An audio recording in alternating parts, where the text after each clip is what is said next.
Okay, good morning. Today we are working on CO10. It is the first unit in our unit. It's the first objective in unit 2. We are going to be starting off by comparing and ordering fractions. So in order to compare and order our fractions, we need to see what the least common denominator is of our fractions. Remember, the top part of the fraction's the numerator, the bottom part is the denominator. So we want to find the smallest denominator that both fractions would share.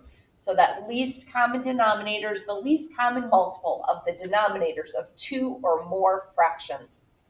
Comparing two or more fractions, we want to find that LCD, that least common denominator of the fractions, and then use the LCD to write equivalent fractions. And if they have the same denominator, you can compare the numerators to see what's the least and what's the greatest. So let's look at some examples of this. Let's see, Julia kayaks a distance of 7/10 of a mile, and Seth kayaks 3/4 of a mile. Who kayaks the greater distance? So what we want to do is look at our two fractions, and we want to get common denominators. So if we look at that 10 and the 4, the least common denominator would be 20. 10 goes into 20, multiplying it by 2. So whatever we do to our denominator, we have to do to our numerator. So 2 times 7 is 14. And if we look at the 4, to go from 4 to 20, we multiplied by 5. Whatever we do to our denominator, we have to do to our numerator. So 3 times 5 is 15. So now we can compare our two fractions, 14/20 and 15/20. And it says, who kayaks the greater distance? So the bigger fraction would be the greater distance, would be the 15/20, which was 3/4. So that would be Seth kayaks the greater distance at 3/4 of a mile. Example 2 is comparing fractions using approximations. Which fraction is greater? So when we use that approximation, we're going to, instead of having to find that least common denominator, so if we're looking at 24 and 36, oh goodness, that's going to be a little bit tricky to find a common denominator. So I'm going to show you how we can do this without having to do a ton of work. So if we look at 13/24 and we look at 17/36, I can see that they're both close to a half. A half of 13/24 would be 12/24. So 13/24 is greater than a half. If I look at 17/36, a half of 36 is 18. So 17/36 is less than a half. So 13/24 is bigger than a half, and 17/36 is less than a half. I know that 13/24 is going to be bigger because it's bigger than a half, whereas 17/36 is smaller than a half. So when we're looking at those approximations, you're looking at, how is it in relation to that halfway point? So you can compare them. A lot of times you can easily figure out which one is bigger and which one's smaller just by looking at how they are in relation to the halfway point. So let's do some quick practice work with this one. First is completing the statement with less than, greater than, or equal to. So again, this is where we're wanting to work with that LCD. So that least common denominator. We have 5/8 and 7/12. So I need to find that least common denominator, 8 and 12. I know that they both can go into 24. So I'm going to look, how does 8 go into 24? We had to multiply by 3. So whatever I do to my denominator, I have to do to my numerator. So 3 times 5 is 15. To go from 12 to 24, I multiplied by 2. So whatever I do to my denominator, I have to do to my numerator. 2 times 7 is 14. Now I can compare my two fractions because they have that same denominator. And I see that 15 is greater than 14.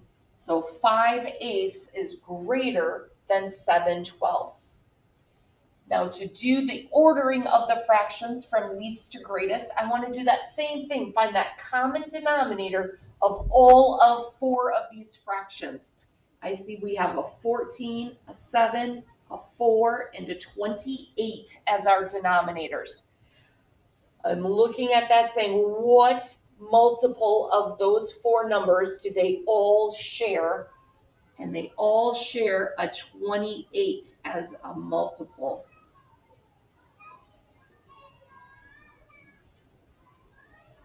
So I'm going to look at this and say to go from 14 to 28, I had to multiply by 2. So 2 times 14 is 28. So whatever I do to my denominator, I do to my numerator. 2 times 9 is 18.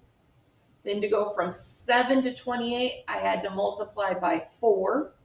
4 times 7 is 28. So 4 times 5 is 20.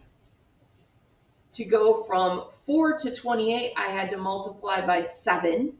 So 7 times 3 is 21. And to go from 28 to 28, I multiplied by 1. So 5 times 1 is 5.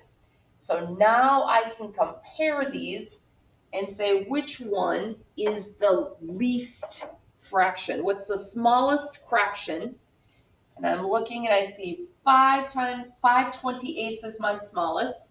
So I'm going to put that as my first fraction. My next smallest would be the 18/28, which was 9/14. Notice how I am not putting the 18/28. I want to put what the original fraction was as I'm putting them in order. After the 18 comes the 20, which was 5/7. And then the 21/28 is the greatest, which is 3/4.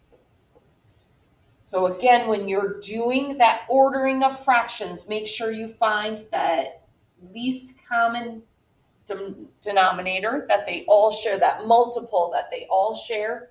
And then when you put your fractions in order, make sure you're putting the original fractions.